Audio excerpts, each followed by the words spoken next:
afternoon session, the second afternoon session, and the final session of the day. Appreciate everybody coming by today. This is a pretty exciting session. I'm happy to be managing this, facilitating this panel discussion. I think it's going to be really good. Before we get going, I just wanted to make one quick announcement. A few people have pointed out, and this is a big oversight, and I apologize for it. There is not an easy access to abstracts right now. Everybody's kind of got their summary. They don't have the abstracts of the different talks and what they're going to be. Those abstracts are all posted online, but they are not in the mobile app as of right now. However, they will be in the mobile app tomorrow morning. So when you're looking tomorrow, you're looking to try to figure out which sessions you want to go to, you will be able to find the abstracts there in the mobile app if you have a smartphone. If you don't have a smartphone, will you please take a look up at the website somewhere, find access to the internet so that you can look at that. And next year, we'll certainly include one that can make sure that everybody's got access to all the abstracts right up front. But they are posted on the website. Today we're going to have a crowdsourcing panel, and talk about crowdsourcing GIS data. This is kind of building on last year's theme. We had as our keynote speaker was talking about crowdsourcing, and it was a pretty exciting talk, and we're kind of thinking, how can we build on that? So we figured this year, let's actually talk about how people can implement it and see how people have implemented it with these different mapping applications, and using the power of the crowd to really get your data populated. So I'm very happy that we've got 5 great panelists here today. And what we're going to do is I'm going to introduce the panelists. I'll introduce all of them at once. I'd like to kind of keep this as a big cohesive thing, so this is all one big panel discussion. Then each of our panelists will get up in turn and give about a 15-minute overview of what their application is, so we have a little bit of a frame of reference where everybody's coming from. And then we're just going to open it up to open conversation. And that can be among the panelists. Feel free to ask each other questions, or from the audience to ask questions of our panel. And we'll see where it goes. And the idea is we want to see how people can use crowdsourcing and really try to brainstorm and generate some good ideas about, okay, this is the kind of thing I'd like to do. How can I use the power of the crowd to help get my data going? So with that, I'll introduce our panelists. So our first speaker is going to be Michael Lawton, and Michael is from the town of Huntington. He's been there for almost 30 years. Huntington is on the north shore of Long Island, and he's responsible for the daily management of over 150 employees and the maintenance of almost 800 miles of highway infrastructure and the collection of the organization's digital records, which is obviously where this comes into play. He served as the chairperson for the Long Island GIS group, and that group is over 300 people strong. It's a very popular group down there on Long Island. In 2011, Huntington was hit with Tropical Storm Irene.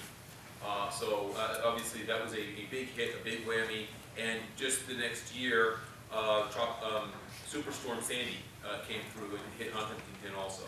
So obviously there was extensive need for identifying what was going on there and trying to get help to people and get things fixed up as soon as possible, and GIS and GPS were used extensively during that time. So he'll be talking about that, monitoring the cleanup efforts, and reimbursement applications with FEMA, which all tied in together. And ArcGIS Online was used to coordinate these efforts with the town departments and the town's residents. So you get a lot of input from people from all around coming into helping to determine what to do. Our next panelist will be Colin Riley. And Colin is the Director of Geographic Information Systems for the New York City Department of Information Technology and Telecommunications, known as DOITT. And his group manages the city's geospatial repository and provides shared services to the 8 cities, agencies, and to the public. DOITT's partnered with Mapbox and OpenStreetMap. This is very recent. And what they're doing is they're incorporating New York City's building footprints and address points into OpenStreetMap, which is a crowdsourced editable map of the world. And the idea there is it's a partnership where DOITT has provided that information, and then OpenStreetMap provides back the updates that are being supplied by the crowd. That's the whole point of OpenStreetMap. That's the way it works. It's the population at large is putting together this map. And Colin will be talking about how the city's using that type of a strategy to improve their data. We also have Jennifer Dean and Brent Keinel. Jennifer is an invasive species biologist with the New York Natural Heritage Program, and Brent is the GIS specialist with the New York Natural Heritage Program. And the two of them will be kind of tag teaming one presentation. They'll be talking about their iMapInvasives application. iMapInvasives is an online GIS-based data management system. It's used to assist citizen scientists and natural resource managers working to protect natural resources from the threat of invasive species. So Jennifer will be covering some of the angles of iMapInvasives and how crowdsourcing and how that works around the citizen science world. And Brent will be talking about some of the technology angles that are involved with iMapInvasives. And last but not least, we have Jeff Mooney. And Jeff is joining us from SeeClickFix. He is the Vice President of Partnerships at SeeClickFix, which is a comprehensive citizen engagement platform that's used by hundreds of cities throughout the world, throughout the United States and abroad, and is reaching a network of over 25 million citizens. So in 2012, SeeClickFix was chosen to provide a multi-jurisdictional reporting solution for 54 cities in the Commonwealth of Massachusetts, which is funded by Community Innovation Challenge Grant. The largest Open 311 project to date, and SeeClickFix was recently named for the annual FT City Ingenuity Awards in Urban Ideas in Action. And what it provides is basically a way for the general population to report on problems and say, here's an issue I think needs to be addressed, and I'm going to submit this in, and then it can get out there to the municipalities or anybody who can then, who's going to work off of that data feed to then work on improving the environment. So with that, I'm going to hand it off to our panel who will each give their presentations, and we'll start off with Michael Knott.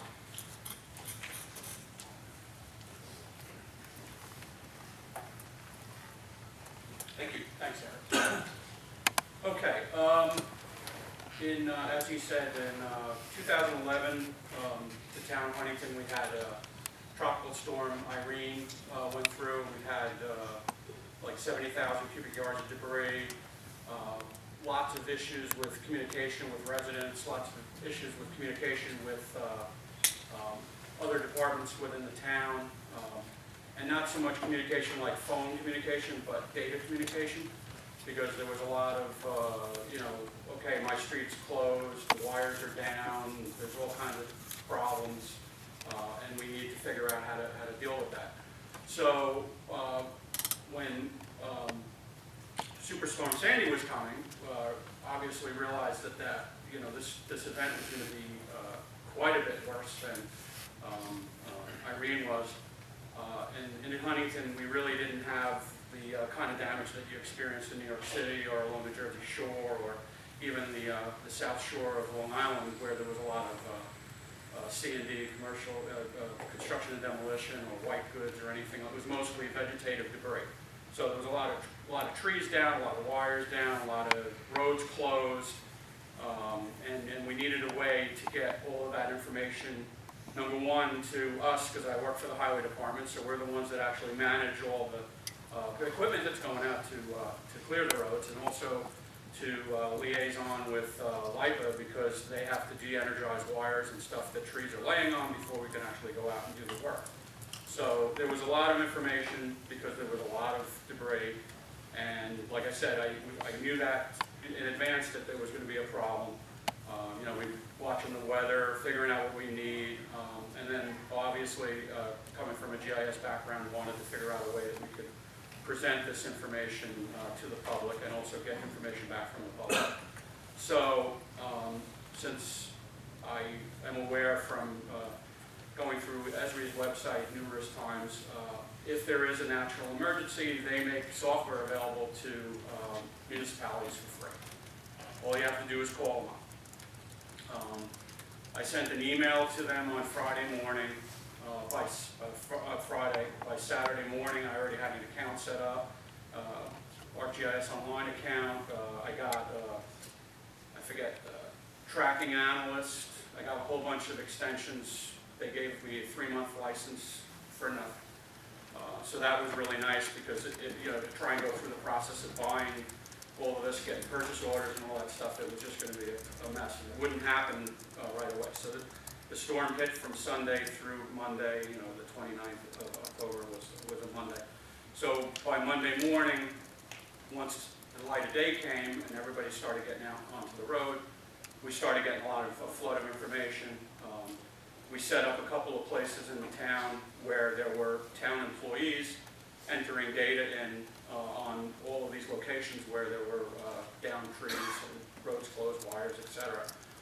So that we, in our office, didn't have to answer all these phones. All we had to do was respond to where the problems were. And that worked out pretty good initially for us internally, just so that we knew what was going on and we had operational awareness of what was happening out in the field.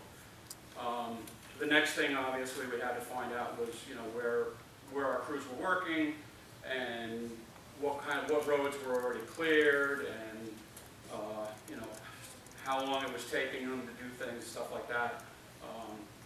To avoid any kind of technology issues like iPads dropping on the ground and getting broken, or we didn't have hardened devices or anything to hand out. I basically just printed out paper maps. I gave them all markers, and I told them to mark up the map every day, and then those maps came back into the office, and I put all of that into ArcGIS, which then got published out onto the web with our ArcGIS Online account. I set up a website, WordPress website, just used an iframe, put the map in it, and the residents were able to see where we were working. Because we couldn't tell them exactly when we were going to be at a specific place, because some places took longer than others. And like I said, the paper maps, even though we were all about technology and stuff, they turned out to be the best thing. I didn't have to teach anybody how to use them. Like I say, drop proof. There's the ultra low tech. That gave us operational awareness. They always say the best with property, it's location, location, location. With an operation like what we had, it was operational awareness, operational awareness. A lot of the times in the office, we actually knew more about what was going on out in the field than the field supervisors did, just because we were getting so much information from different places. And as we finished off certain areas, we colored them out. These are the kind of maps I would put up on the wall for our supervisory people, the elected officials, stuff like that. Like I said, WordPress website, iframe. 10.1, you can publish right to ArcGIS Online, so that made it really easy. We had a problem because the residents wanted a lot of information, but we really couldn't give them a lot of information, especially about how long it was going to take to clear an area, because like I said, one street it could take a day, and another street it could take 3 days, depending on how bad it was, or if we needed to have wires cleared, or whatever. Initially, after the storm, there was no electricity. People weren't getting around, as you probably are aware or not. There was a big problem with gasoline because the power was out for so long. A lot of people didn't do what they had been told to do and went to the gas station before the storm, filled up their tank, filled a couple of cans of gasoline. We had lines down the road for, a mile in some places where the gas stations had electricity for people waiting to get fuel. But that all got resolved, and then we realized that the next thing that people are going to be concerned about is going to be when are the streets going to be open. So we needed to have this way of communicating that without answering the phone all the time, and that's why the website was set up. Like I said, we did the ArcGIS Online because it was just easy. We already had a bunch of people that work for the town that know how to use this. I mean, we could have gone with open source. There's lots of open source things to do, but it was just a lot easier to set up the ArcGIS Online account. And Esri was very helpful. I spoke to some pretty good people there that helped us out with some problems that we had. We had to manage expectations of the residents and also even other personnel. We had even the supervisor of the town. I was in his office with a couple of other people, not very happy about the time it was taking, and we were able to explain why things were taking as long as they were. That 530,000 cubic yards of vegetative debris, 19,000 truckloads. All of this information had to be cataloged every day. Each of those truckloads had 3 photographs taken of it when it dumped. There was a placard on the side of the truck, I had a picture of that. We have GPS points every minute for all of our trucks for the entire event, which at the time doesn't sound like a great thing, but when the FEMA people show up and you're trying to get all your money back, and in our case it's like $33 million, they want to see that. And if you don't have it, you're going to have a big problem. But having it made things a lot easier. We had, like I said, tens of thousands of photographs. And since we didn't have GPS cameras, I mean, I have a GPS camera and there's a couple of others that did.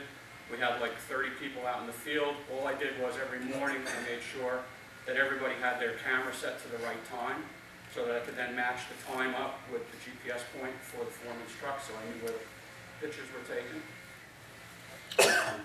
You said the storage. We generated like 270 gig of data between our photographs, all the paperwork that was scanned, we went crazy. So not only do you need to have that storage, you also have to have another copy of it. So you really, we had a lot of storage issues too. I ended up actually buying a brand new server right in the middle of the event. High definition video. The crowdsourcing thing about this worked out really well, although I know for the future, I've already started playing around with Leaflet. That works in WordPress, GeoJot, Fulcrum, QGIS, all these. The other interesting thing too is I also signed up with Crisis Mapper. I don't know if anybody here is familiar with Crisis Mapper, but Crisis Mapper is a website and you actually sign up. And if there's any kind of an event anywhere in the world, like the Philippines now, what they've actually did yesterday, I just got the email actually this morning, somebody got really high quality aerial photography after the storm hit. Now, since their infrastructure is pretty much wiped out over there, he put the aerial photography on the website so that you can create an account, you sign in, you have to be a member of Crisis Mapper, and you have to have some credential because they don't want just anybody doing this. But he set up a tool so that you can actually go and look at a bridge. If a bridge is out, you can label the bridges out. If there's stuff washed away, a building that's damaged, you can identify all this stuff. And then all of that information is going to go to the Philippine government, which I think just is incredible, because now you're actually using people throughout the world who have GIS skills to be able to provide information to a place, in the middle of the Pacific Ocean. It's just wild what technology is able to do. And if you've seen photographs of that area, I mean, there's nothing left. So, I mean, even the local emergency managers are not available. So it's really good.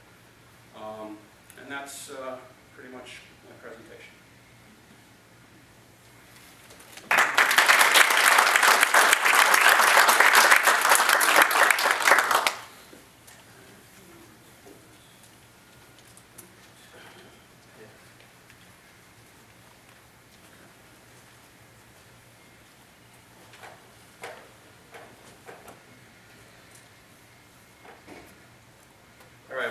Thank you, everyone.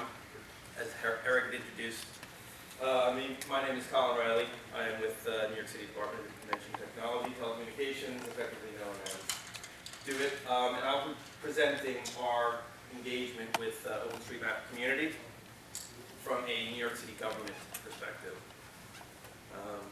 And so these are the items I'll be going through. Who we'll be working with, why are we doing it, what exactly we're doing, how we're doing it, what the current status is, and options for next steps. So, very briefly, since this was already covered by Eric, we're an IT service agency to over 50 city agencies, primarily focused on providing services to those city agencies, but also now with a more public focus to what we're doing. With open data legislation, we provide a lot of our data to the general public.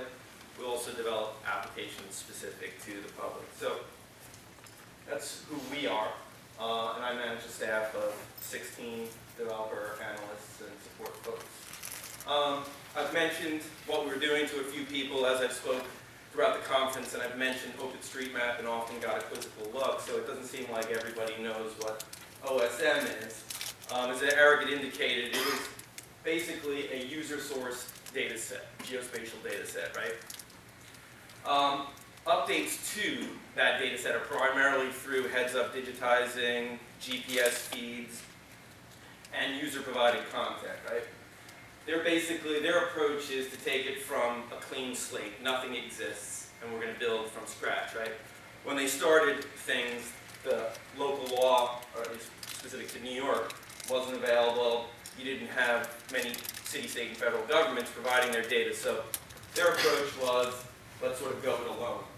When you want to do a bulk import with the OSM community, you really need to work with them directly, get their buy-in, get their acceptance, and they manage the effort in a sort of collaborative way. And you really need to take special care in overwriting content that was already provided. Accuracy notwithstanding, there's some sensitivity there too. Someone put some sweat equity into this data set, you're now overwriting a lot of this. So that's really where the buy-in and acceptance from the whole OSM community was about. And so before I sort of dive into what we're doing specifically and how we're doing, I just thought I'd shed some light on addressing within the city of New York and why we are taking this approach, right? So addressing within the city of New York, it's one government, many agencies lacking a central authority. So we still have the relic of borough presidents, right? One of their last remaining functions, they're largely ceremonial, is assignment of addresses within the boroughs. And there are no standards that can be applied across the city. So it's somewhat chaotic. And you also have, mixed in with this, issues of compliance out in the field. So people, feng shui people who might not like this number because it has a bad connotation, they'll just change their sign and they'll have a different number. And then you have developers who want a Park Avenue address or whatever because that name cachet means more money. They'll just create their own addresses, right? And then mixed in with all of that, we don't have this smooth workflow process. We have ad hoc changes coming back to us. So it's not a sort of an ideal world for managing this data set. And then, as you might imagine, with the lack of standardization, pretty much every exception exists within the city of New York. You have odd and even addressing on the same side of the street. You have numbers out of sequences, the vanity addresses, which I was talking about previously. And then you have subdivisions like Edgewater Park in the Bronx, which come up with their own addressing scheme, or the Rockaways, where it's Beach, 169th Street, and so on and so forth, right? So you really have sort of the Wild West in New York City when it comes to addressing. And if you think of 911, these have really important implications, right? A first responder is expecting to go to 2 Broadway, and he goes near 1 Broadway, and it's actually on the other side of the street, half a block up. That'll add time to their response. And here's sort of a good example of sort of a Penn Plaza. So all those numbers represent the different Penn Plaza addresses across the city. So generally when you think of a plaza, you think of a sort of a contiguous area, right? So I'll give this as Penn Plaza. But a lot of these are not even authoritative addresses. These were not necessarily assigned by the borough presidents. It's just some business owner thinking, wow, I like that whole Penn Plaza concept. I think number 16 hasn't been used, so I'm now number 16 Penn Plaza, right? And we're not notified about this, but a 911 call comes in, or a notice of violation complaint from the sanitation department, and inspector has to go out there. We've got to figure out now where 16 Penn Plaza is. So this is sort of illustrative of some of the problems we have. This is another one I really love, right? I always think about Abbott and Costello, who's on first, right? Someone's calling in to 311 and they want to complain about that white van double parked on 8 New Street. Yes, sir, I get it's a New Street, but what is the name of that street? It's 8 New Street. Oh, you mean New Street? There's actually 5 New Streets across. No, I mean 8 New Street. So you can take that a little further, but this is sort of some of the things, like 8 New Street. streets. Whoever thought of that one, you know? I hope that was a mistake, but it still exists out there. So all of this led us to, you know, with the problematic workflows, you know, the discrepancy between what we think the official address is and what exists there out in the field, compounded with the budget cuts over the last few years and limited staffing, we realized it would be helpful to have another set of eyes. And we thought about, you know, trying to do things on our own. I'll show you an example we did. But in some of my conversations I had with the folks over at Mapbox during the pre-planning to Hurricane Sandy, we realized there was already an engaged community out there. So why not work with them? Well, lo and behold, we have the local law pretty much releasing all of our data now, so I don't have to get approval from some of the agencies that in the past had said, no, you can't release that data. So, you know, things started to align for us to do some sort of crowdsourcing. And, this was the first example of an attempt we made, and this is why, you know, we wanted to really work on and engage with an engaged community, right? So this is something we developed like 4 or 5 years ago, and we get, you know, streams of data updates coming in through our CityMap application, but it's not sort of the volume that we were hoping for, and it's because, you know, it's not heavily promoted, it's not an engaged community. So we thought, you know, why not? So really the purpose was, beyond engaging the community, because what we did, we built in a directional update stream. So we're providing data out to the OSM community, which then becomes a component of OpenStreetMap. But we're also getting a data feed back from the OSM community. Every time they edit our data, they add a new address, we get a nightly feed, so we know what's going on. And then I've always felt that, you know, as great as the open data law is and the open data site, there's still a barrier to entry, right? You need to download the data set, and then you need to have GIS software. You need to have the skills to use that GIS software, right? So the barriers to entry are pretty high. Everybody in the room, I would imagine, can use that data. Once you add that data into OpenStreetMap and it's baked into a web map service, then pretty much anyone can use that. You can access through Mapbox product and a variety of other sources. So if you're coming in through Foursquare and you just have to benefit our data, to us that's great because they're still the residents or visitors in New York City. So if they're benefiting from this as well, then that's all the more reason for doing this. And just in terms of the open data legislation, I recently saw this McKinsey report, and for those of you who work in city, state, or federal governments and not sharing your data, they've estimated that the impact is $3 trillion in business, right? So by sharing your data, you're opening it up to a world of possibilities. Someone wants to locate a business in your location, and they want to do their due diligence. Without proper data, they can't make sort of effective decisions that they really need to make. So if you're not sharing your data, you should. But I'll get off my soapbox for a second here. So anyway, in terms of the data import, not able to hear me, I think they have like a wood chipper outside. So as I said, we partnered with Mapbox, and that really came about during our sort of pre-planning for Hurricane Sandy. We were developing a new hurricane evacuation zone finder, and the sort of business rules behind it had changed really quickly, and City Hall basically gave us 42 hours to develop an app. So we worked with Mapbox, we got it out the door pretty quickly, but we had to use the OpenStreetMap data as the backdrop. You know, we're looking at it, it's not as data as rich as what we had. So that's when the sort of idea came, well, why not make our data available through that, and that could benefit us the next time around if we choose to use that, or anybody else who's using that, or any other service that's providing it. So specifically, we work with Alec Farth, Mapbox. He's also on the OSM board for the city, for the U.S. To build consensus within the OSM community. And so our role really was to provide that data and provide the expertise around that data, how the data addresses were formatted, the different anomalies around that data. And specifically, we provided our building footprints and our address points.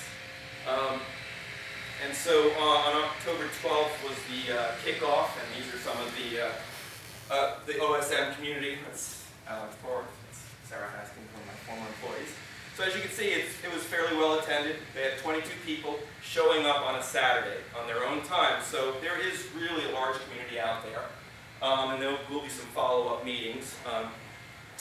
But beyond that, we broke up the data, or they broke up the data into different geographic areas for the import process. So there's roughly about 5,000 areas that are going through.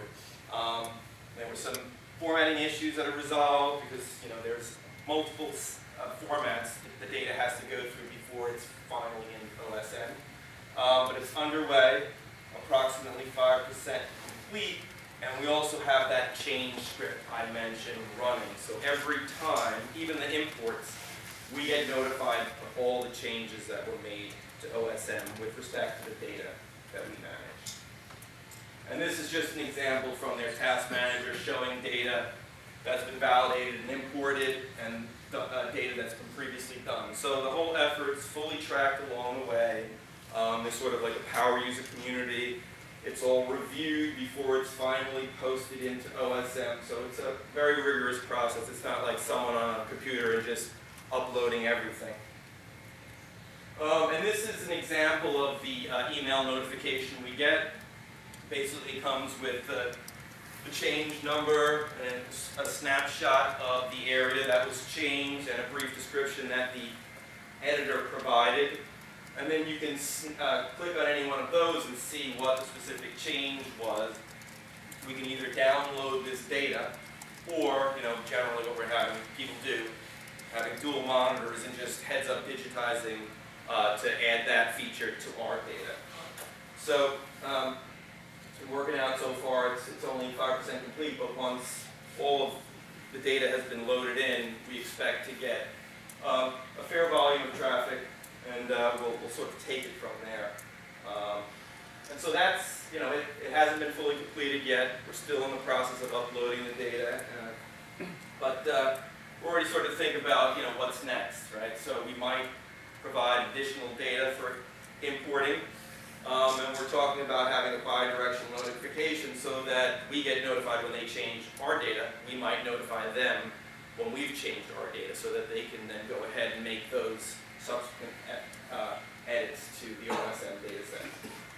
And then, as Hurricane Sandy brought to light, and Michael indicated as well, we had some, at least with respect to addressing in the Rockaways and Breezy Point, some very problematic areas with respect to addressing were some of the areas that were really impacted during Sandy.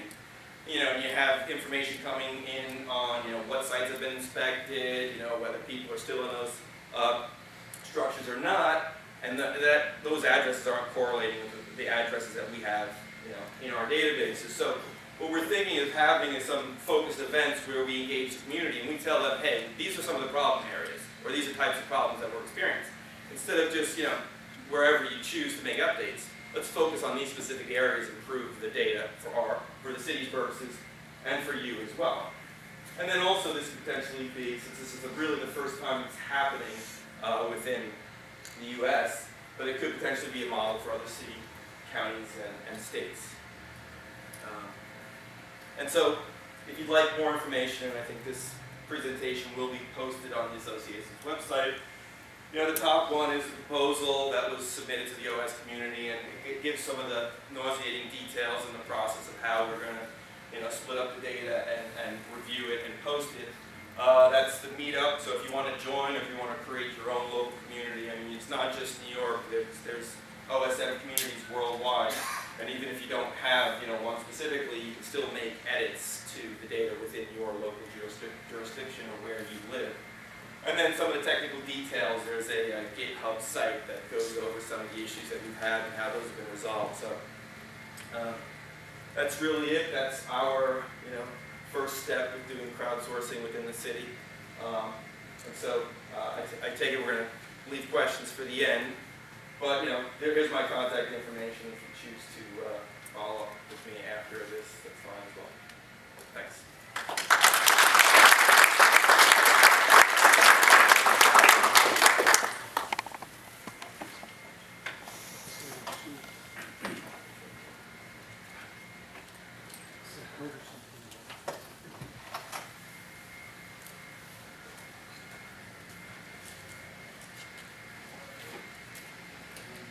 Okay, as Eric mentioned before, I'm Brent Kyle, and myself and my colleague Jennifer Dean are going to sort of talk to you about how we're using crowdsourcing to collect invasive species information in New York.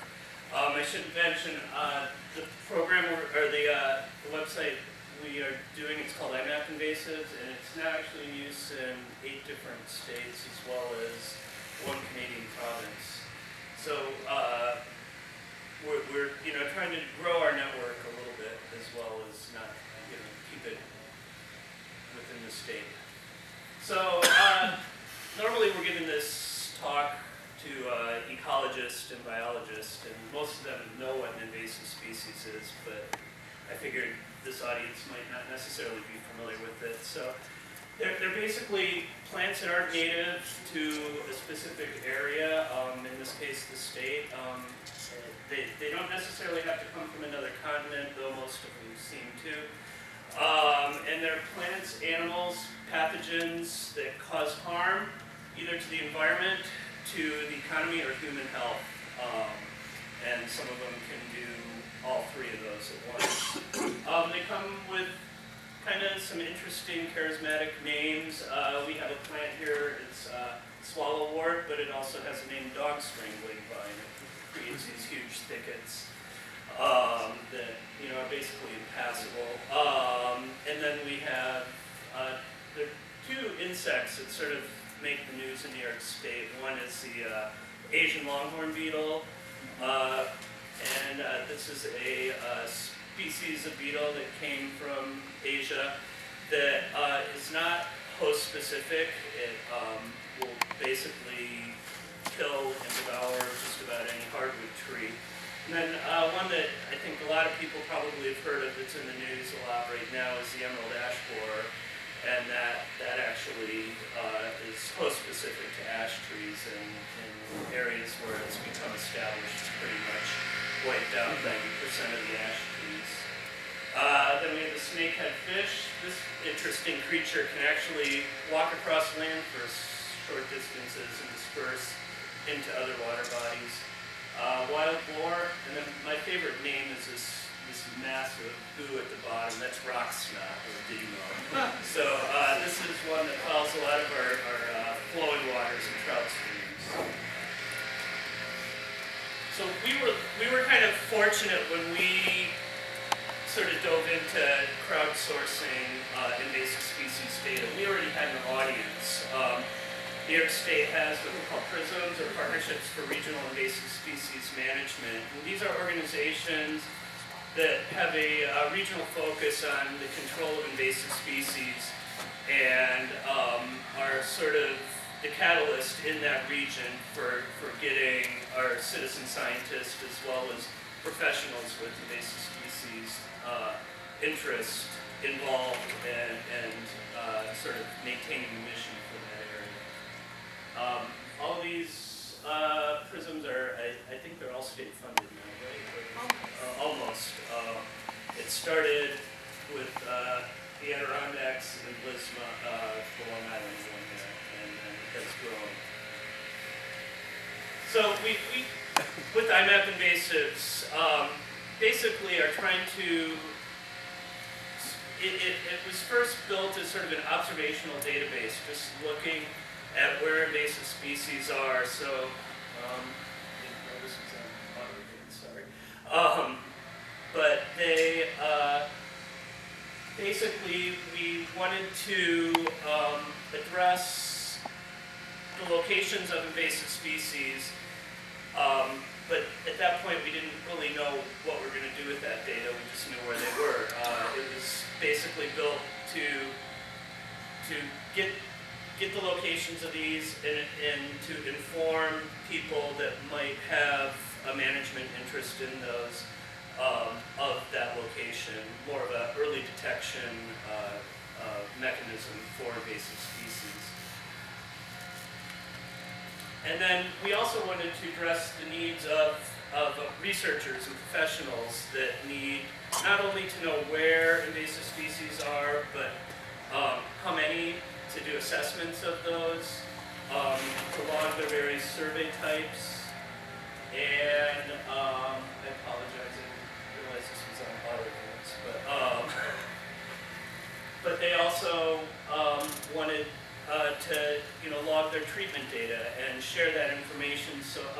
people with invasive species management responsibilities can see how people are addressing the management of those.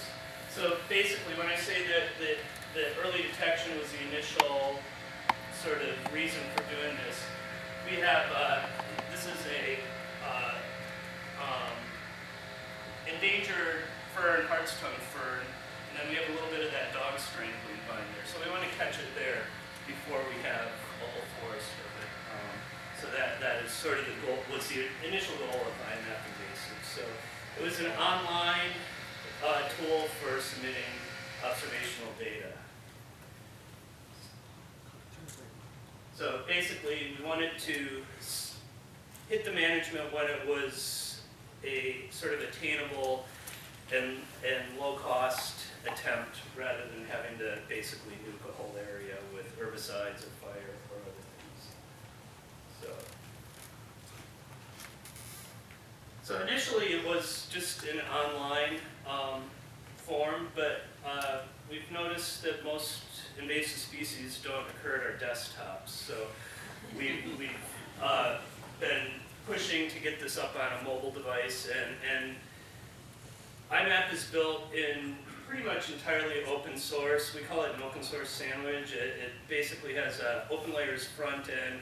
There's an Esri map service in the middle, and then all the data is stored in a PostGIS database. OpenLayers allowed us to very quickly sort of make this a mobile web consumable service. However, it didn't work outside of connectivity, and for those that live in the Adirondacks, you realize that there's still a lot of places in New York State that don't have connectivity. It was kind of an interesting thing we had to address with our developer, who's in Florida. The site's developed by the Florida Resource and Environmental Analysis Center. It's housed at Florida State University, and Florida has pretty much contiguous coverage of 3G and 4G, and they just couldn't grasp that we wouldn't have that in the Adirondacks. So we had to work with them they first ported this over as just a browser-based application is what we call it. You could just go to the same web link in your browser on your mobile phone, and it would be sized and proportioned properly so that you could enter the data. But unfortunately, if you were in the heart of the Adirondacks, you'd have to wait and report it later. So using PhoneGap, we're now rolling this into a sort of hybrid app that will look native to our users. It's still using some of that web information. However, it stores it locally on the phone until the user is connected or chooses to push it to the web. Basically, our observation app is the who, the what, which involves both a picture and the name of the plant, the when, and then the where it is. So we have actually in OpenStreetMap base layer in here that we're using for collecting that data. And this is still probably about a month away from our public release, but we've been beta testing it, and by the next growing season, this will be out there for our users to use. So once that data is collected, we then serve it up using the OpenLayers interface. We have a whole bunch of base layers that people can toggle on and off. We also have various user levels. So we have some people that just want to be data viewers. Then we have people that collect observational data only. Then we have some that can collect some of the more advanced data types, which are treatment, assessment, and survey. And now we have sort of this kind of like a binder that holds all that related information together, called an infestation management record. And then this is, depending on the user level, they can go and view data, get information. They can do, there's queries, both spatial queries and data queries that they can do, and it's sort of designed to guide people's management of invasive species in their area. One of the interesting things that came about when we first started serving this data up on the web was it looked like the Adirondack Park was the most invaded part of the state because they had the most engaged prism at that point. And as things grew, the amount of data definitely diluted that, so it now looks like Long Island is probably the most invaded, which is probably pretty accurate. So we also have the ability to create polygon data. This is some survey data, I believe. Is that correct? So people can look to see where areas have been surveyed, and then they can also be queried to see if there was a negative or positive observation in that area. So that's another way we're kind of using this. So I think Jen's going to take it over from here and talk a little bit about our user base. Oh, I do have flyers, yes.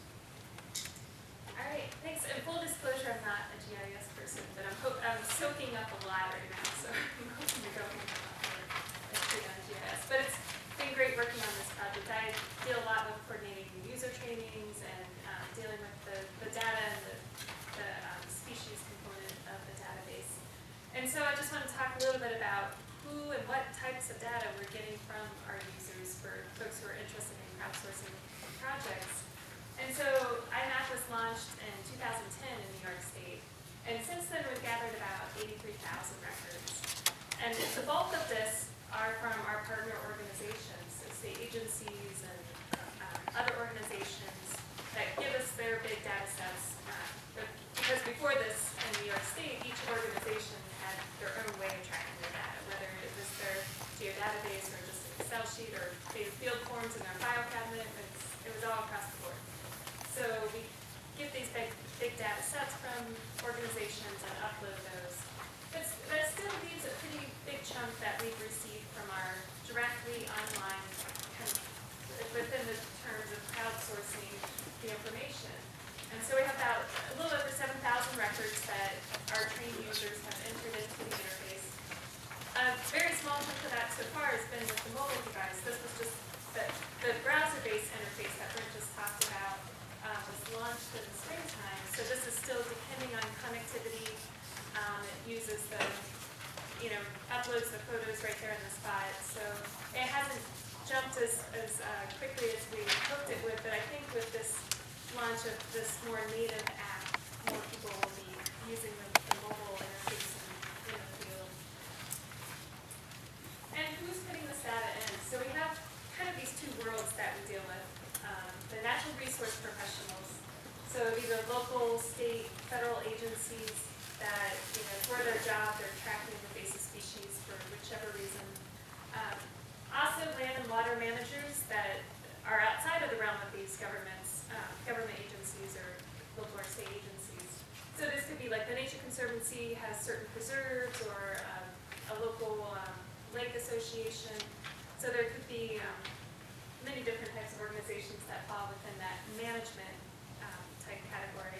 Researchers, we work with a lot of university researchers that are collecting data on invasive species to study different ways, mechanisms of the species invading and so forth. We've also tapped into collections data, so museum records. We have a lot of herbarium across the state.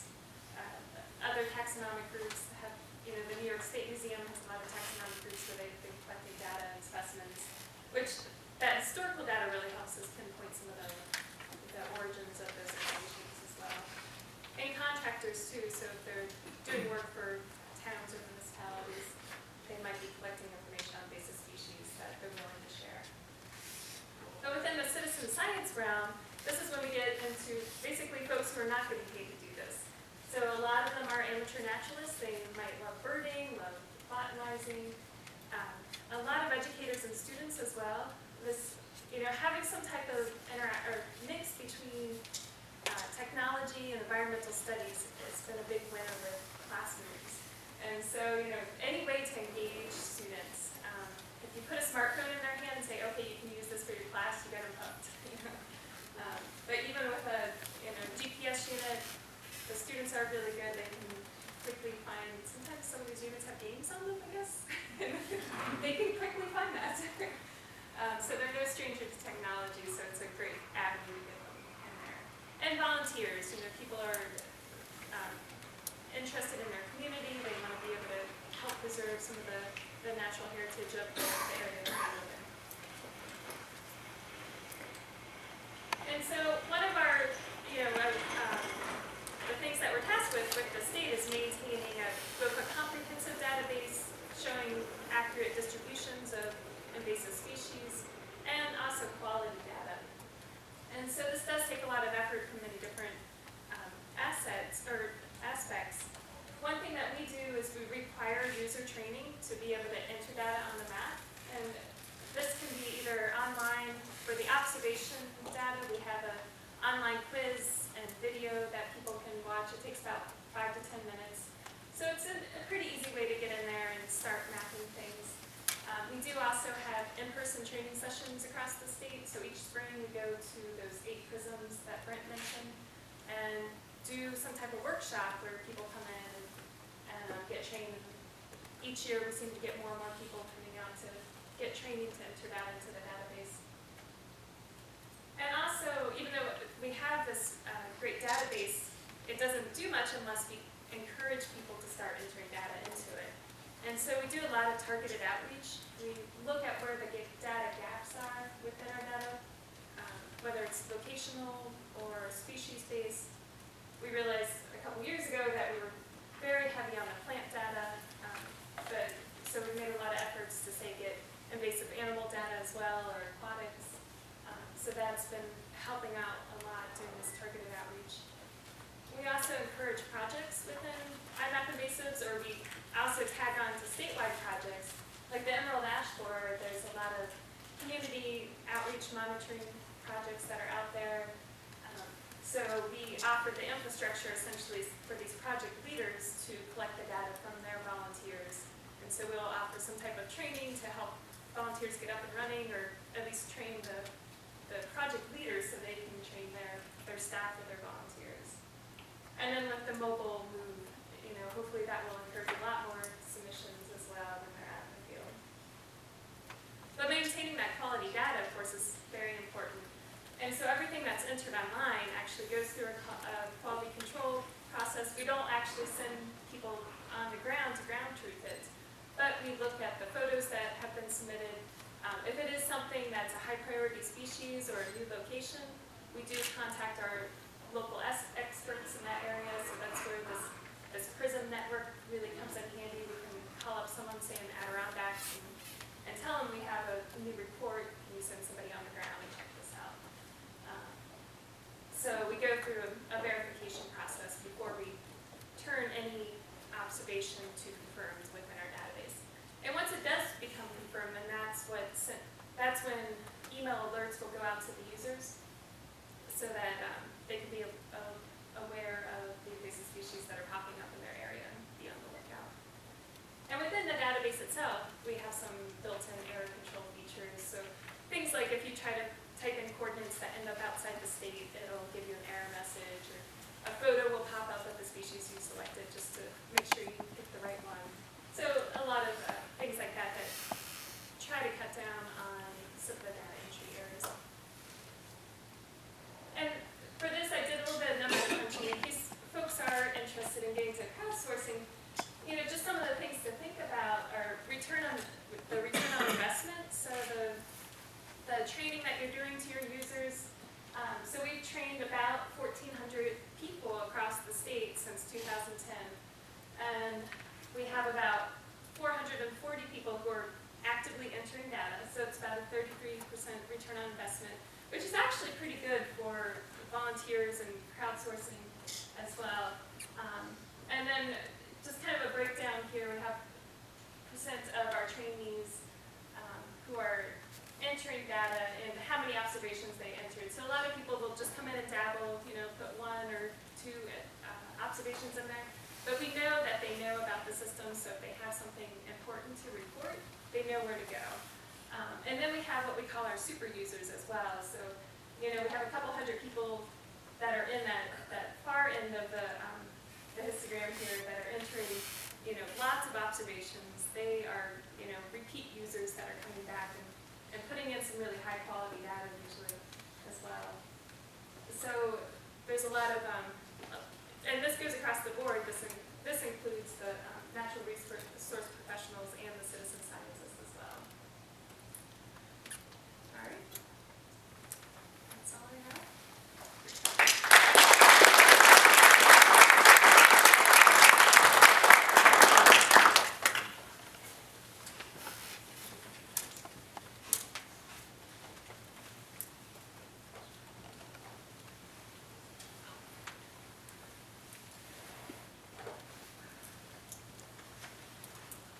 Hello everyone, how are you? My name is Jeff Mooney, and I'm in charge of partnerships for SeeClickFix. So what SeeClickFix is, it's a company that started about the early 2008, and it was started with a pretty simple idea, which is to try to involve residents to be more active in their community. It was kind of the core foundation of it. And the idea was through a hosted platform that allows, it could be a resident, it could be an elected official, it could be a city staffer, to be able to report something that they see in the public space through our hosted platform. And then we can control where things route to internally.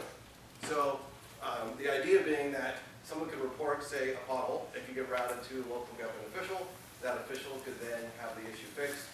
Then the chain would go back up to the resident, letting them know when the issue's been addressed. It's kind of this very simple idea back in 2008 to be able to try to extend citizen services like that. And the beginning of it was our SeeClickFix.com, which was the idea that anybody could use the service to create what we call a watch area. And a watch area could be the town you live in, which is where I live, Glastonbury, Connecticut, or it could be a much smaller area, just the neighborhood that you live in. And you have the option of setting something up so you get something sent to you, someone submits something in your area so that you could help get the issue addressed, or a city could go in and actually create a free watch area for themselves to receive an issue that gets sent to them. And then we slowly, over time, we expanded the services. So this kind of relates to some of the discussions that were here earlier, which is we allowed folks to download, there's a SeeClickFix mobile app in the iPhone and Android marketplaces, and allows residents to very easily, if GPS enabled, so it allows someone to take a picture of an issue, report it in, and it gets automatically routed to the right group of people. What started off as SeeClickFix as a free service. When I came on board, we kind of had the citizen side of the butterfly. We had kind of one wing kind of going around. So so far we've had 800,000 issues submitted through SeeClickFix. My job was to come in to expand the government services and to make sure that we have the tools that make our platform really efficient for government side. And over time we've been doing that. So we have a lot of 311 departments that we work with for our application. And just a little bit of background is, well, it's a hosted CRM platform that allows governments to basically do workflow management for search requests. Through our API, we can integrate into all sorts of different platforms because every government usually has some sort of investment in some sort of asset management platform. And within that, they usually have some sort of Esri mapping service associated to it. So on our end, we don't want to take that over. We just want to be an extension to the citizen services. So what we allow folks to do is have requests come through the SeeClickFix platform, route into the internal system. We do calls into it regularly, and if there's been an update to it, we can publish it back out to residents. So how does the mobile app work? The idea is the interface is very quick and easy to report an issue. So when you go to report an issue, what you can do is you capture your GPS location. But if you want, you can very easily drop and drag to change your location. So if you saw something, you're driving your kids to school, but you want to actually report something that's a couple blocks away, you can just change your location quickly. You can attach a media asset, so it could be either a photo, it could be a video that you want to attach. For our government clients, they can customize the service request categories that people pick from, so the data comes in more organized for them, it gets automatically routed to the right department. And they can also customize secondary questions for things. So if someone reports graffiti, maybe they want to know what service it's on. Maybe they also want to know if it's on public property, and they also want to know if it's offensive or not. They can have all sorts of secondary questions to make sure that they get actionable data when it gets submitted in. The other part of this is not only can you report something, but the idea is on the public side is that you can see what's already been reported before you actually do that. So the mapping interface allows you to see, okay, these are all the requests that are already either in process or recently closed near my current GPS location. So before I report something, I can already see what the government's already working on. In this case, I clicked on this graffiti issue. This is one that was actually reported by the mayor in Malden. His issues get addressed really fast in Malden. It's kind of a good example because it kind of shows, maybe I saw graffiti, but before I report it, I can click on it and see like, hey, the city already knows about it. I can see the picture that was submitted with the ticket, so I know, hey, this is what I was going to submit, so I don't have to do it now. If I want, I could choose to follow this issue. So maybe I care about it. What would be cool if I got an email sent to me when this got fixed, even though I didn't submit it. And you can do that. You can just click follow the issue. Now the issue gets fixed. Not only will the person who reported it get an email, but I will too. And then down below here, we allow folks to see what's actually happened on a ticket. So you can see when something's been fixed or not. So the next thing I was going to show you here is, while people use SeeClickFix a lot for citizen to government, government to citizen communications, a lot of SeeClickFix happens with residents working with each other. These could be neighborhood cleanup projects. They could be community garden projects they might be working on. This is an example that happened this year. I don't know if this date sounds familiar to anyone, but in February there was a gigantic snowstorm that came rolling in. And what we had is a lot of people volunteered around the New Haven, Connecticut area, Boston area to do neighbor helping neighbor for snow removal. And so these were things like, my neighbor has a bad hip, can anyone volunteer to help clean off his driveway? So this isn't really someone saying, hey government, come fix my stuff. It's community, how can we help each other in this big storm event? And I like this one. This is a woman who posted something saying, my due date was yesterday, I can't get out of my driveway, I'm afraid I'm not going to be able to get out. And so the first response to this was, you won't be able to read all this. But it's kind of a chain of what happened on this. The first thing was a reminder to this person like, hey, this is emergency, call 911. She actually posted a response saying, I know, I'm absolutely comfortable doing that. I just was wondering if anyone could help me with my driveway before that. Some other people started they contacted the Branford, which is the town she lived in.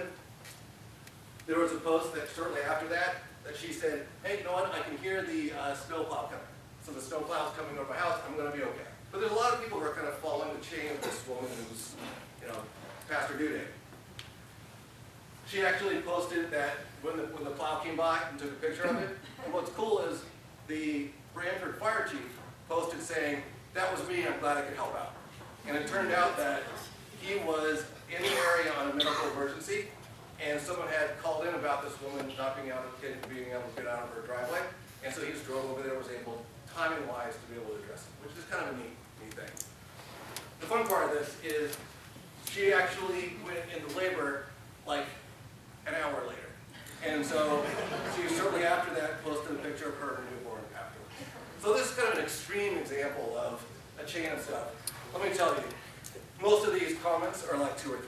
They're never this long. But it is a really neat story, and this is an idea of neighbor helping neighbor in a crowdsourcing scenario. In terms of like the public data side of things, one of our clients is the city of Albany. The city of Albany uses SeeClickFix for our mobile application to encourage residents to submit things to the city through self-service, like I was showing you. On their website, they also have this map widget, which displays, these are all the service requests we're working on.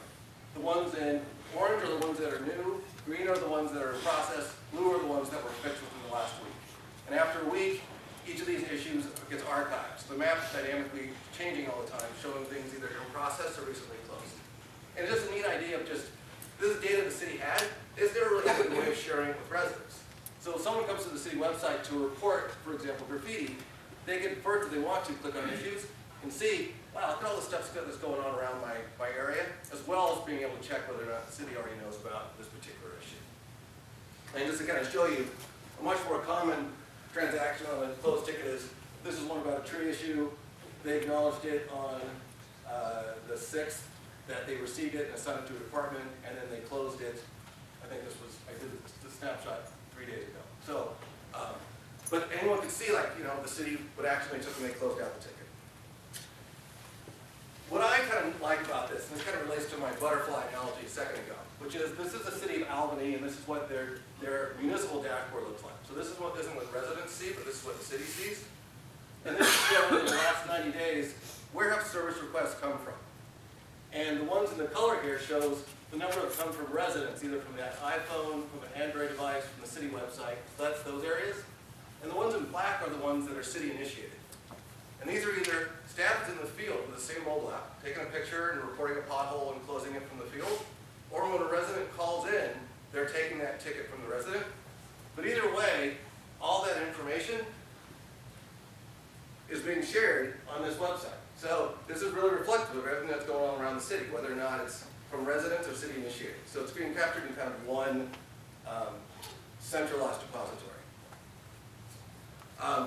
The other thing that's kind of exciting for me is that we've been extending this out because we have, as you might imagine, we have about 165 municipal clients now. And they really range from small cities of around 5,000 to very big cities like Houston, Texas, Raleigh, Albuquerque, Minneapolis, who are have almost, but regardless of what the city is, they almost all have some sort of state road or county road going through it in some way. And the challenge that all these people have is they get an issue sent to them, but it's not mine. So, but we'll route it over to the city, to the state, and the state can address it. So you have the kind of data coming in, but it's not always getting to the right department. So we came up with the ability to have road shape files and overlapping data sets. So the Utah DOT is going to be our first DOT client. But for them, they will only get issues sent to them if the address of the request falls within the shapefile for the state road. And as a matter of fact, the way it really works is the resident goes to submit a request, they start with an address. Only when that address is within that the shapefile for the state road will the state's service request even be visible. But as soon as the address is now on a city road, the DOT stuff isn't even visible for residents to pick from. So that's how we can have overlapping departments, but make sure things always get routed to the right municipality. And that's really kind of, our goal is over time to be able to have this almost act as a shared service for residents, but on the municipality side, it's always getting the right place. And so they mentioned earlier, we work in Massachusetts, we have 54 towns that all use us. They're all adjoining, but there's one app that they can all use no matter where they go. We just can control what's displayed in terms of the service request types where they route based on the location of the user. Oops. Now, the last thing I wanted to show you was, sorry about that. So we also kind of came up with this idea of our knowledge base. And so we know from working with cities that about 60 or maybe 70% of calls are actually questions. So it's not a service request, but it's a, where do I vote? How do I get a marriage license? Can I have chickens in my yard? All sorts of questions that are out there. But FAQs for cities are really hard to do. Like, it's hard to have every question you could think of for residents to use. And so what we did is we came up with a knowledge base where cities can definitely preload the most frequently asked questions that they get, so that not only can staff have access to this when people call in, but they can publish those, that searchable knowledge base, either through that same mobile app or their website, so residents can self-service answers to these questions. But we also added the ability for residents to ask a new question. And that chicken one is a good example. We've seen it a couple times, which is, how can, what are the rules for having chickens or animals in my yard? And it's interesting because it's a question that no one would think to put as a frequently asked question and publish the answer so everyone can see it. But if you have residents trying to organically grow this knowledge base, the city shouldn't have to guess what all the questions are. It should grow collaboratively over time. And the last one I'm just going to end with is this, which just happened, I think, on Friday, which was, someone sent this to me. It's a Dear City of Albany letter from a 7-year-old girl who tripped after some construction in her yard and she cut her knee. And it's a cute little letter. And she says, it'll be really neat if they could fix this because I don't want it to happen to somebody else. And so what the version I was sent to me is, apparently this letter was sent to the city, but it was also sent to whoever this media outlet is, and they posted it on there. What's neat about it is someone actually reported it to the city because they live near this scene, even though this note that doesn't have any address in it, so there's really no actionable item the city can take on this note itself. Somebody saw this, knows the area, and actually did report it with an address, and it's actually through the city, and the city's actually following up with that. They sent me a note on Friday that they were doing that. So I just liked it because it's kind of this old-fashioned crowdsourcing with a letter, but it evolved into taking advantage of the kind of tools I was just talking about. And that is, again, if you have any questions on SeeClickFix, or I can help with anything, feel free to grab me afterwards. Thank you very much.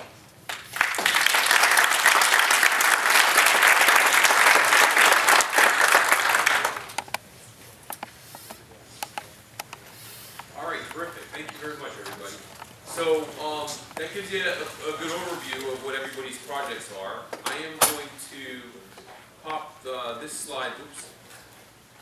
I'm going to pop this slide back up so that everybody can remember everybody's names if you want to direct a question to a specific member of the panel. I'd like to completely open it up. First, actually, I'd like to ask, does anybody know where I can get a good weed whacker? Sorry about that. That was pretty bad. I was wondering just how big of a lawn was out there, actually. It's got in soon. But anyway, so I mean, I've got loads of questions I could be asking the panel, but I really prefer that the questions come from everybody here. So if you have a specific question for a specific panel member, please direct it specifically to the panel member. If you'd like it to just be a general question, and anybody on the panel can answer it, and certainly if one panel member wants to answer a question, another wants to kind of take over from there, I'd like to, we can certainly do that. So kind of a more free-form environment. So I'll open up to everybody first. Bill. This is for anybody, but it seems like these crowdsourcing strategies require you to generate some critical mass. Enough people have to know about your site and want to use it. So I'd like to hear you each of you talk about what your strategy is to kind of get the message out there. How did you attract users? How did you get to that point where you consider it successful? In our case, we used web advertising and put stuff on the town's website, and I scrubbed all of the email addresses from any contact that we had had with any resident for like 4 years. I scrubbed out all the email addresses, and then I just used MailChimp, and I sent out a blast to everybody. And after I did that, there was like hardly anybody looking at the site, because I was using Google Analytics to see what the contact, how many people were actually looking at it. It just went, straight up after that. People started telling each other, Facebook, social media, once the internet started working for everybody again. That's how we did it. I guess with the invasive species database, we had this network that was growing within the state in terms of invasive species networking and professionals who were working on it. But we've been having this spring training blitz each year for the last 3 years. Each year we try to think of more and more audiences to push it out to. So, our natural resource professionals were the given, but now we're looking at educators, to try to get the message out. So doing like educator trainings or talking to hunters who are on the, boots on the ground. They have a good awareness of what's around them and what should be around them, fishermen. So a lot of these groups, I'm trying to think of some other groups that we've been trying to hit. Cornell Cooperative Extension. That's a great group for us to tap into because they are essentially trained trainers. So they also have their own workshops that then they talk to their county. So we're all about,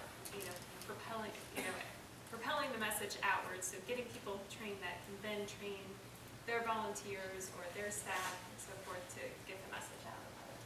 With your map, we actually had a case in Huntington where we have kudzu in one of our recharge bases, and we had a doctorate student from Toronto come down and do some studying for her thesis. Oh, really? Just because she found out about it from the website. Since we don't do a very good job in the city promoting what we do, we don't have a marketing and sales department. Our first attempt was using an application with a feedback form, and there wasn't a lot of promotion. It was just people, if they found it, they used it, and so we get things trickling in. So, wanted to do was engage a community that already existed, and so by tapping into OSM, it was already, as I indicated, a very engaged, very passionate community that, they are working on promoting that. So for us tapping into that resource, we get also the promotion that they are doing around OSM, so we benefit from that way. Yeah, I think for SeeClickFix, definitely it's promoting it on the municipal website where they've done that. I think on the Pew Research, there's something like 56% of all American adults now have a smartphone. So 3 years ago, that number was quite a bit smaller. So the volume of people that actually start using use smartphones really kind of as their day-to-day tool for talking to each other has grown dramatically. And now they're much more comfortable communicating with their town that way too. I think I'm a perfect example. I live in Glastonbury. I've been to the town website like twice. I see things at my kids' soccer games. If I didn't have the mobile app to easily report it, I probably would just forget about it because I'm like a hummingbird and I got distracted by the time I got home. But you can easily see something and report it while you're there. And I think the citizen experience, if it is good, they will tell other people and promote it themselves. So if their experience, I think that's really important. Is the citizen experience is positive and the government experience is equally positive, so they get the data they need to be able to respond accordingly. So that's kind of how we've seen it. I think what he's, with the SeeClickFix too, what we're starting to get some feedback from our users is that they want to see action on their report a little bit, and I think your users get a tangible result, and I think that's really helpful in sort of broadening your user base, whereas we're trying to figure out how to, either tell people that the invasive they have reported is either not a priority or some action will happen, but we're not the group that does the action. We're just sort of the data collection people. But I think people really like to see some sort of result to their. Right, is it DEC that then acts on that? Well, it could be a private landowner or be a number of agencies. That was one of my primary questions is how do you get people to then act on the data that's been submitted? So you can have the crowd give all kinds of data, but in Huntington, how do you prioritize which areas are going to get filled, or how do you prioritize who's going to clean it? How do you get municipal governments to participate? There's all these kind of different entities to it. It's okay, we can get the data in, but now how do we encourage? You want to encourage people to put more data in by actually acting on it so they see those results.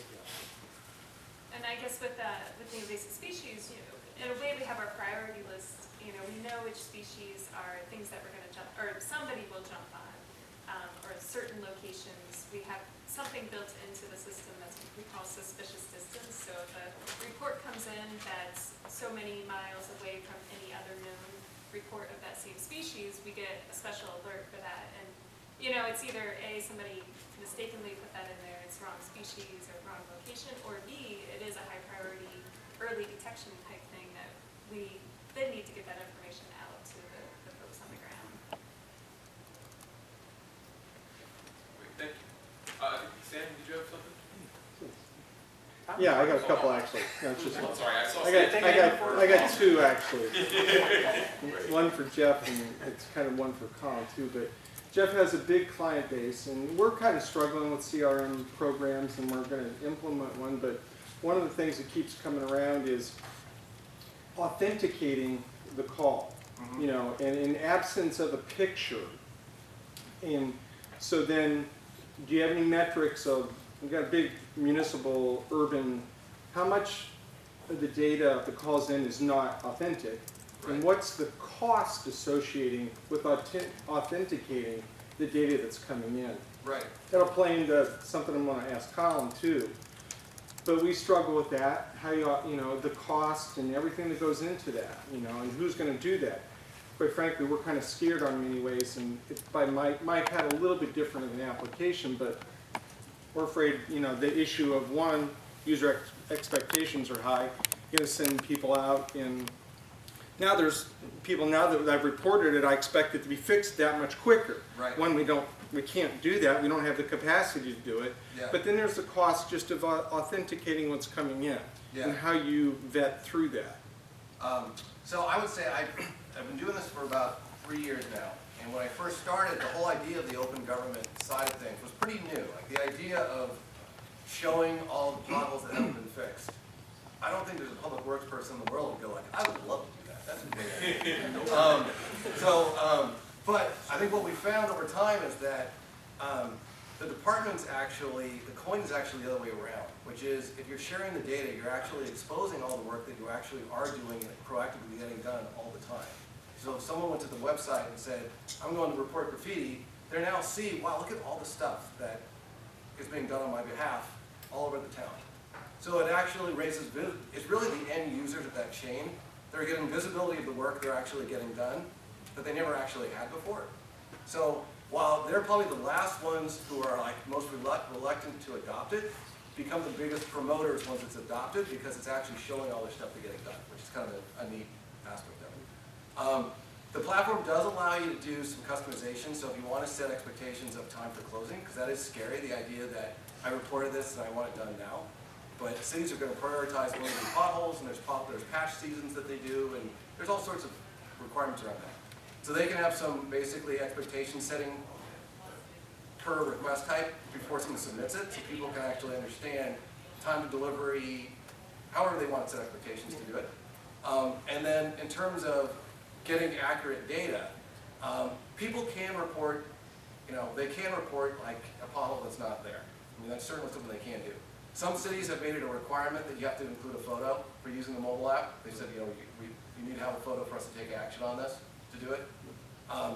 What we find more often though is because if you're really specific about what the request categories are that you want them to pick from, they're much more inclined to actually use the system as intended versus for some other way. If you just have another category with nothing else, they're not really sure what to use for it. So I'm not sure that gives you a great answer, but that's kind of... That's right. My question for Colin. Colin, you guys have the city-based maps photogrammetrically produced. Yes.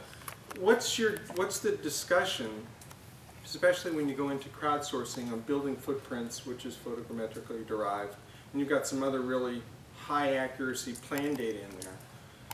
How do you start going, how do you get into that of somebody, and what's the cost kind of there of validating a building footprint and also the accuracy of that building footprint relative to the 50 or 100 scale data that you're working with? Right. So, good question. We capture the aerial photography every 2 years. Right. Construction is continuous, right? So the aerial photography is a snapshot in time.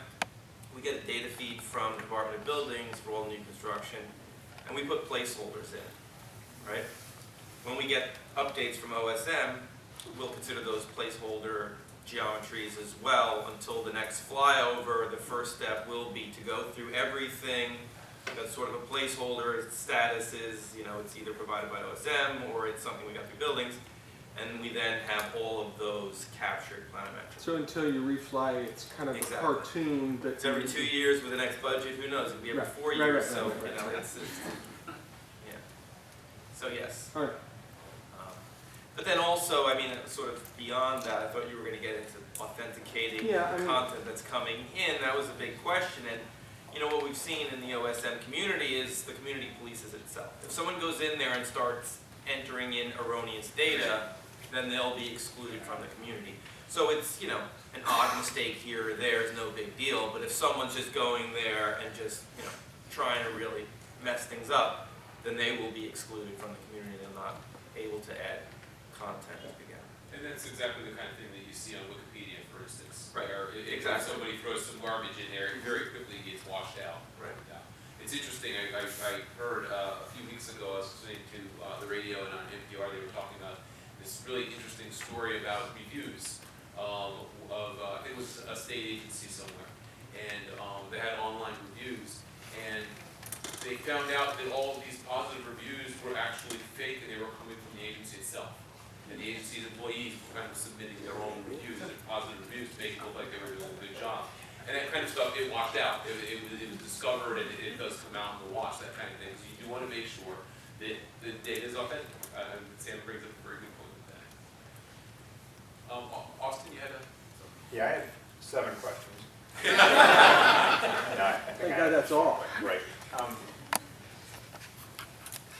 entirely sure what the questions are. So, you know, to me, sort of what is crowdsourcing? And I remember when I first heard about the term, I think it was Google was doing something about people reporting new addresses or incorrect addresses. And what was intriguing about it is it's not just reporting, it's validating that by getting enough people to report the same thing, and you have that confidence level. So I'm wondering about a lot of your talks. I'm not sure if I view that as crowdsourcing as opposed to just reporting. That's just, some of these are just the same as picking up your phone and making a call. So that's maybe more a comment than anything else. But I do wonder sometimes, ultimately we're trying to effectively collect information. And I'm wondering if this is actually a more effective way to collect it or not, and whether, you know, you all are considering that. You know, reporting on invasive species. If you're doing that, you've got it reported by citizens or students, and you have that credibility issue. Is that really the most effective way to do it, or is it better to do, you know, this blind canvassing? When you're reporting on a pothole, it's fine. I'll report if I choose to send in a notice on a pothole. I'm doing that, but is that a squeaky wheel thing now? So what's going to happen is you're going to do my pothole when there's really a more serious problem somewhere else that just wasn't reported on. Is it more effective just to do a across-the-board canvassing of all the streets in the municipality to collect all the potholes, prioritize it that way? And then, you know, the thing with city planning, which is interesting to me, not city planning, but the city as a whole, is, you know, way back 100 years ago when I started doing this stuff, I worked with city planning, and back then they had a really interesting way of keeping the street center up to date by researching, you know, addresses out of range. They were constantly getting errors on their geocoder where an address would go in and it was from a authoritative source, and they'd research that and expand their database as a result. And to me, that was a very effective way to do it. And I'm wondering why this approach is more effective. You know, the approach you're taking now, having sort of publicly reported information versus doing what had been done for years, and is that not being done anymore? So there's my second question. I'll step in on our experience was that with Irene, where we didn't do this, it took us probably a week to accumulate the same amount of information that we did in about 2 days. And we had an event that was like, well, we had 70,000 as opposed to 530, so just do the math. You know, exponentially larger event, so a lot more information. And the other thing too is, like, we now had captured data points on where we had a problem.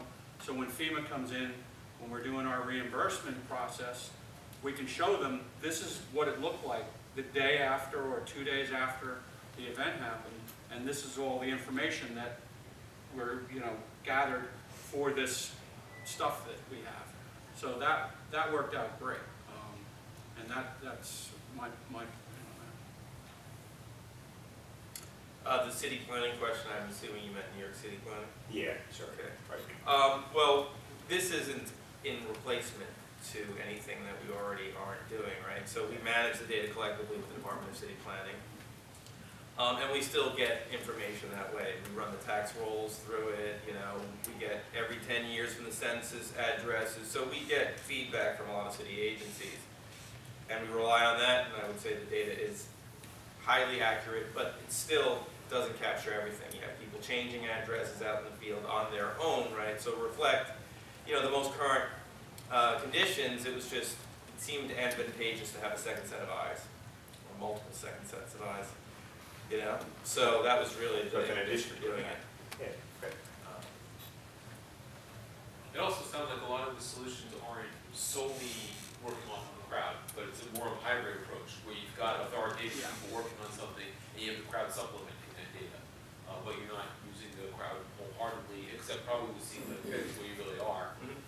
Yeah, it's kind of a mix. Like, a lot of cities are programmatic, like using the same platform to report their own, like, staff in the field reporting thing. I think, like, we do a similar program, like you mentioned, in storm events, where Chrisfield, Maryland came to us for something similar, where they had incredible flooding. They actually had graves that were being exposed. They had all sorts of terrible things going on. And they had about 100 volunteers coming in, and they didn't have any idea what to do with them, because they didn't have anywhere for them to go. They didn't have anything constructively for them to do, and so they didn't know what to do with them. So we set up in about an hour a platform like I showed you, where they could then have those people all bring their phone, go back out with designated things to report. If they wanted them to report trees down across roads, wires that were down, buildings that looked like they were in danger. They have certain like set things they want to do. But primarily they had FEMA coming in about 2 days later, and as a result they had this map that showed all these issues, and each one of them had a picture. So it was a really good way to crowdsource volunteers for a particular event. But then on an everyday basis, why not try to leverage residents to let you know about streetlights that are out, rather than have inspectors that you pay to go out and do that. Residents would be happy to do it if you give them the tool to do it. So. There's a question over here? Oh yeah, I just had a question about when do you decide whether an expert should be involved versus just your citizen scientist who's going and grabbing information? How do you make, like when do you decide that I'm getting too much from the citizen scientist, not enough experts involved? How do you juggle that, I guess? Well, I guess you'd probably know the numbers better, but I would say that probably over 70% of our data comes from authoritative sources and not from the citizen scientists. So, But what if it did come from mostly the citizen scientists? What if you get a bunch of people that start logging on and start producing a lot of information, like we were talking about erroneous data being. Right. You got the one guy who says, I know exactly what Japanese knotweed is, and they're wrong. And they put in 150 observations of some local species. we would email them and tell them. That's what we would probably do if, if that was. In your case, you can disable their account too, right? And I feel like the citizen scientists in a way complement the data that we have from the natural resource professionals. Usually it's a professional that's getting the first instance of a certain particular species in a certain location. And then after that, it's more of the spatial resolution is kind of filled in by the citizen scientists. Like awareness has been brought up, like kudzu is creeping up the Hudson Valley. Some botanists have reported that, and now, the citizens are starting to notice, oh, well, it's 10 miles from that point here in my neighborhood. And, so they're kind of increasing that accuracy, so we could get a better feel for the distribution across the landscape as opposed to, just particular points here and there. It is an interesting difference where with iMapInvasives, you have a group of people that you're training before they have access to the applications. There's a little bit more control there, whereas all the others, it's the wider audience of the world out there. We also have control in place in different places. Like Jen is sort of the ultimate arbiter of whether the data is accepted or not. However, at these PRISM levels too, there are trainings that go on in those, and the PRISM leaders who are paid staff get early detection and will reach out to people within their PRISM if they're reporting erroneous data, or they'll also do some